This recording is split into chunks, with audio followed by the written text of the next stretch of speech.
So I've been racking my head lately because I have a lot of very intelligent friends, at least book smart intelligent, who suddenly are taking positions that make no sense to me. And it's been creeping up for a while and I've been trying to get to the bottom of it. Some of the positions they take are things like Me Too, where they were so against Kavanaugh having due process, but then when Biden is accused, all of a sudden due process is the most important thing. Believe all women? Out the window. It stopped mattering. Another weird thing that I saw them doing was the amount of hypocrisy they had over the coronavirus, where one day you were selfish if you went outside and you wanted to work and feed your family, to the next day it being okay for hundreds of thousands of people to be shoulder to shoulder and screaming in each other's face because they were protesting racism and risking their own lives, to right away shifting back to we need quarantine, anyone who goes outside right now is selfish again.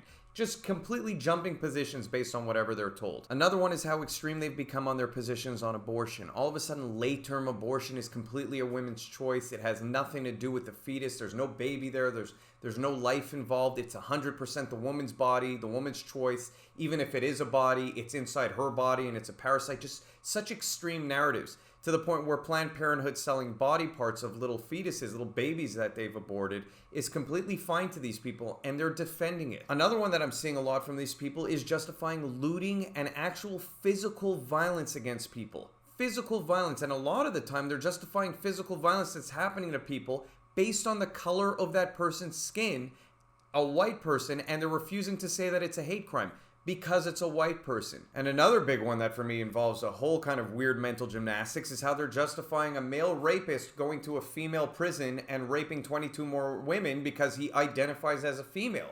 These are just some of the things that these people are coming up with lately that they find acceptable in society. It's things that no objective person can look at and say is rational. And so it's been incredibly hard for me to have conversations with these people who I've been friends with for years, and see how their positions, how their rational thought can go out the window and suddenly justify things that involve harming other people. And so I've been trying to figure out and get to the bottom of this so it could make sense to me. That's just the way my mind works. When I see things that make no sense, I go, there has to be a reason. There has to be a way to explain why these people are going so off the deep end with their views and rationalizing this stuff that's completely unjustifiable.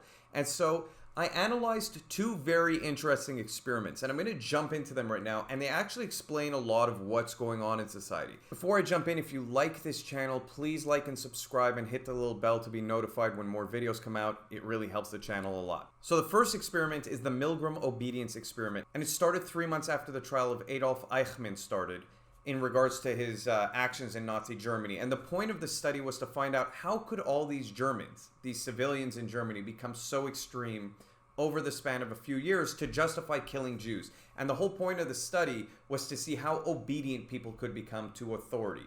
Now, a lot of people know this experiment as the shock experiment, because what he did is he put a plant, essentially a person who was working with him in the experiment, in one room, and he was called the student, and then he would bring in people and say, you're the teacher, what you have to do is ask questions, and whenever they get this question wrong, you have to shock them, and then you have to elevate the shock to the next level. And he'd let them feel what a low-level shock feels like, and then say, what did you think that shock level was? They'd say, I think 140, and it would actually be 40. It would be much lower, so that they would have a sense of what it feels like and realize, I'm actually inflicting pain on this person.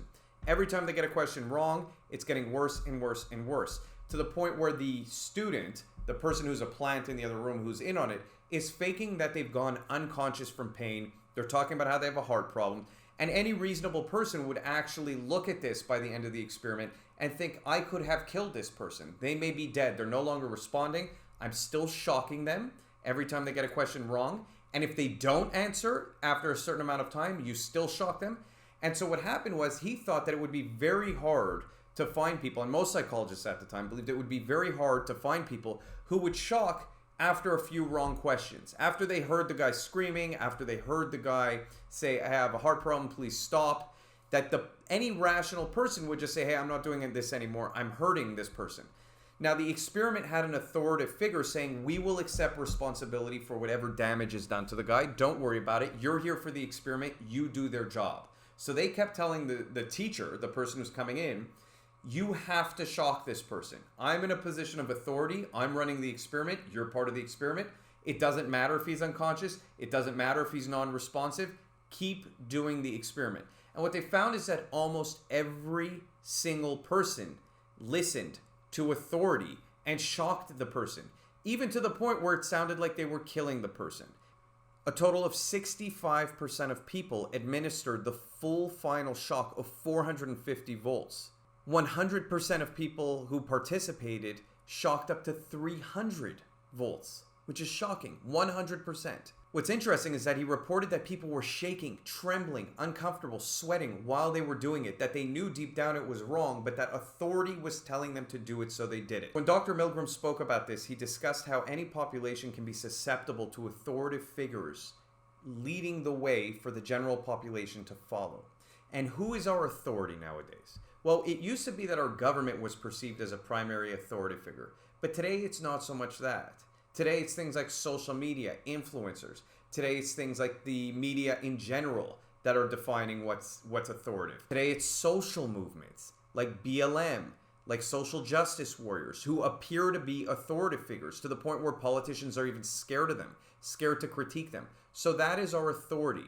And when that authority tells you it's okay to go out and do something violent, or tells you it's okay to go out and do something that is unethical, you will listen to that authority if you are susceptible to this kind of thing. 65% of participants in his study were very, very susceptible to the point of administering a shock that sounded fatal. And so that's very reflective of what I see in society today. When BLM tells people it's okay to go out and do this, a huge percentage of the population follows because they're perceived as an authoritative figure. They're perceived as a moral authority, which is very different actually. Today, the social justice movement is perceived as the moral authority on things that are right and things that are just, and that it's okay to be violent against things that do not fit in line with that. And we saw that with the Punch a Nazi movement.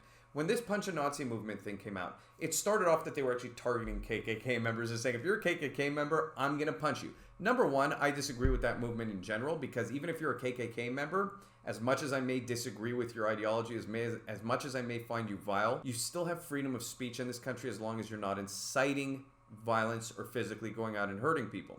So that's one thing that movement got wrong. But the other thing that movement got wrong was it very quickly dehumanized other people to justify suppressing their freedom of speech and to justify violence against them. And we see this, and I've spoken about this in other videos.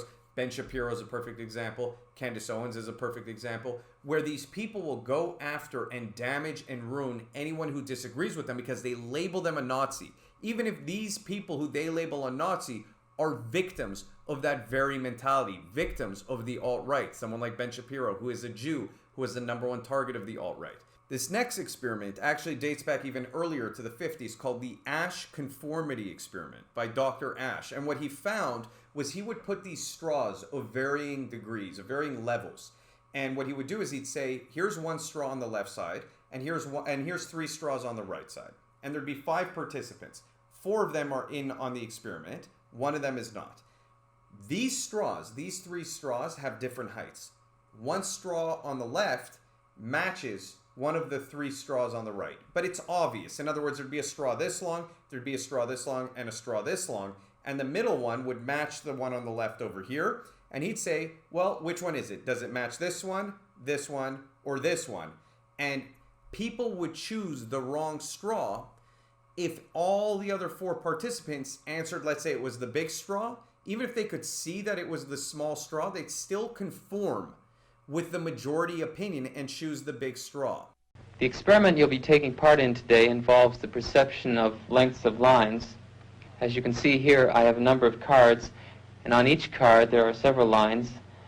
Your task is a very simple one. You're to look at the line on the left and determine which of the 3 lines on the right is equal to it in length.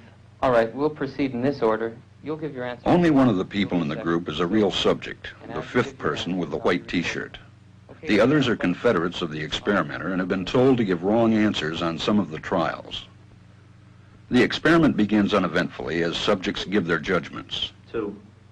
2. 2. 2. 2. 3. 3. 3. 3. But on the 3rd trial, something happens. 2. 2. 2. 2. 2. The subject denies the evidence of his own eyes and yields to group influence. This is perhaps the most important experiment of our time because it really shows what's going on right now. People, when they are told by the group, by the overall majority opinion, that the straw that's this size matches the straw that's this size, clearly twice as big, they will still agree with that opinion because they want to fit into the group. In other words, and don't take this the wrong way, most people are sheep. Most people will go along with what they're told. This kind of ties into the authority experiment, but it's much different because it's actually more dangerous. Now again, with social media, with the way the media is in general, with the amount of information we get online, we are getting hit with one side of the argument, not the other side of the argument. So 100% of the information that a lot of people are subjected to, and 100% of their circle, their social circle, and their job are telling them to conform with an opinion which may not align with reality. As simple, because anyone who looks at this as saying a rapist is going to go to a female prison. No rational person can look at that and say that that makes sense. But just like the straws, if the majority opinion, or if you believe the majority opinion, is telling you that's what's right in society, most people will not think for themselves and try and find a way to justify it because they want to fit in. They will try and find a way to justify how just 1 week ago they were saying you are selfish and a terrible person if you want to go out and feed your kids because you want to go work because it's about everyone else, to 1 week later saying, no, the protesters are just risking their own lives. They will try and find a way to justify selling baby parts because the majority opinion is telling them to conform with the delusional positions that we're being exposed to in society. Two very, very important experiments actually showcase the exact pathway for how we got to where we are. And these experiments date back 60 and 70 years. And yet here we are today seeing them in full action. We are seeing a perceived authority control majority opinion. And then we are seeing that majority opinion or perceived majority opinion dictate and justify irrational behavior. And so those two things in conjunction create a very dangerous outcome. The question is here, and the reason I want to get to the bottom of it is because then you can see how you can solve it. So if there's two problems, if one of the problems is authority, aka all these people in education, our politicians, movements, social movements like BLM, which we can't critique, then how do we combat that? Well, one way we combat it is if you look at education, that you can have a certain amount of control over the education your kids are exposed to. I had a really interesting conversation with this guy I greatly respect called Mark Meckler, and he said he hopes to see more people homeschool or create smaller school systems to expose their kids to diversity of thought, diversity of opinion, and not put them into a controlled environment where they are indoctrinated. In his opinion, the way to combat that is start with education and make sure that your kids are not only exposed to one position and one position only in school. Another thing we can do is actually critique things like BLM without having fear, to have opposing social movements that say, yes, we can care about Black lives, we can have social change, we can fight racism, but it doesn't have to be led by a Marxist. It doesn't have to be led by someone who calls white people a genetic defect, which is what one of the leaders of BLM just said. The fact that these things are coming out of a perceived authority figure justifies that kind of belief system in the rest of society when it goes unchallenged. And that's what's happening. We're seeing very extreme narratives come out of these groups, and we're not challenging it. So if I was going to say anything, with that first part of authority, the way we combat it is by creating authority ourselves, by taking those positions and saying, no, we're also authoritative. We also can hold positions of power here, and we're telling you this is not okay. Because that segues into the next thing, which is very, very important, conformity. And right now, if you were just going to look, regardless of what the silent majority thinks, they are silent. That is why we're calling ourselves the silent majority. And if people don't speak up, we will remain the silent majority, and people will conform to the perceived majority, which is the vocal minority, and they will very quickly become the majority. In other words, just like the Milgram experiment, Nazi Germany didn't happen overnight. It took time for people to believe that those ideals were okay.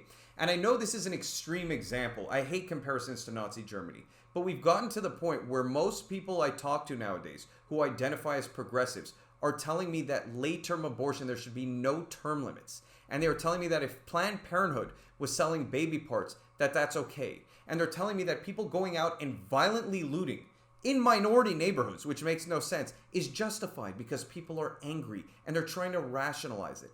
They're telling me things that make no sense. And so it's very easy to say, hey, it's not a big deal yet. This will pass, the silent majority. But no, people will conform. People will follow what they believe the majority is. And that experiment, the Asch experiment, shows it to a T. And so if we don't start speaking up and showing that there is a majority that holds rational opinion, that holds positions that don't go along with these views, then we're going to let them take hold, and we very quickly have, and they're going to ruin society. So at a minimum, I hope you got something out of this video. I hope it was interesting. At a maximum, I hope it motivates you to start speaking out, not censoring yourself, because those two things, perceived authority and conformity, take hold through censorship. And I hope that people start gathering together and saying, hey, these things make no sense. We're allowed to say they make no sense. We're allowed to speak out. Again, if you like the video, please like and subscribe. Hit the little bell. It means a lot. I can make a lot more videos that way. Thank you so much for watching.